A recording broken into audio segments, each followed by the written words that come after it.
Hello, my name is Avalon Derlacki, and I'm thrilled to be applying for the Marriage and Family Therapy program that would begin in fall 2018.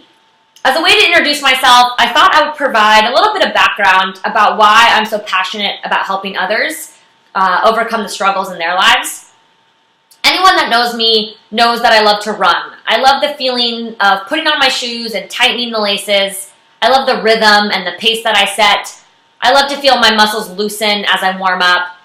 And I run because it is something that is controlled, it's measured, it's precise, and I can easily determine the outcome, which is not so easy in our day-to-day lives, as we all know. And like many others who have experienced emotional trauma, whether it's grief or a divorce or a loss in the family, life can so easily feel complicated and messy, and you can feel unsure about your future. But running is a tool and a coping mechanism that I've acquired that helps me rebalance my emotions when I'm feeling burdened and completely unsure about where my life is headed. And I am passionate and I am dedicated about bringing more clarity to other people's lives by way of helping the individual as well as the entire family unit to help diminish those feelings of isolation and overwhelm and uncertainty that are so common when dealing with emotional traumas. And it's important for me to not only work with the entire family unit, but to pinpoint the individual's needs and to help change the individual so the entire family dynamic will change as a result. And my passion for helping and working with others in the mental health field really began when I was working as a behavioral interventionist with kids diagnosed with autism. I specifically remember one of my first clients was a 3-year-old boy. He had just been diagnosed. His parents had recently gotten a divorce. And after 6 months of consistent and persistent interventions with the little boy, he was able to respond to his name and point out letters in the alphabet, which he could not do prior. And his whole demeanor changed. He was more lighthearted and he was happier. But it was amazing to see firsthand how the mom's life made a 180 as well. She was previously feeling alone and helpless, but when we changed the behaviors of the boy, the individual, the whole family dynamic changed. She was more lighthearted and hopeful about her future, and that was incredible to see firsthand. And I've continued my work in the mental health field where I work today as a residential counselor at an all-male youth parole revocation and diversion program. And I assist the on-site marriage and family therapist in creating behavioral support plans for our youth and setting up home visits with their parole officers and working with the case managers. But what I find most rewarding is after those long weeks where the boys are aggressive and they're high energy and there's anger and requests coming at you from all angles, it's when I get to sit down one-on-one with the boys and I see them be vulnerable and I see them open up. And that's where I notice those little seeds of knowledge that I've planted come to the surface.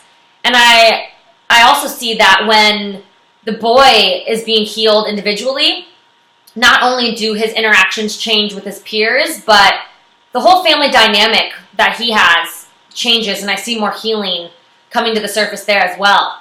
And within the program, throughout all the boys, there's poverty, there's gang affiliation, there's substance abuse. And I've noticed that those really affect all demographics, just how autism affects all demographics. It doesn't really favor anyone. And this has made me incredibly sensitive to these populations. And especially moving forward, I'm confident that I can contribute a unique cultural understanding and a unique empathy to my clients to help them heal and to help diminish, again, those feelings that are so common when dealing with traumas. And I'm especially excited to be applying to San Diego State so I can answer questions that I have, such as, why do two people who experience the same emotional trauma cope in such unique ways? Why did my brother and I, who both experienced the death of our father at a young age, have completely different techniques in terms of coping? And what makes the differences between cultural minorities and the differences between cultural majorities? Why do they react differently to emotional traumas and to stressors? And what factors influence these differences? And how does one's environment and upbringing influence how they cope and react to grief and trauma and divorce. And I think we can all agree that it's apparent that everyone has dealt with some sort of emotional trauma. And I'm excited moving forward to work collaboratively with my clients to help problem solve and teach new ways and healthy, realistic coping mechanisms so they can grow in spite of the traumas that they have dealt with in the past. And I truly believe that sharing our strengths is the best way to help others.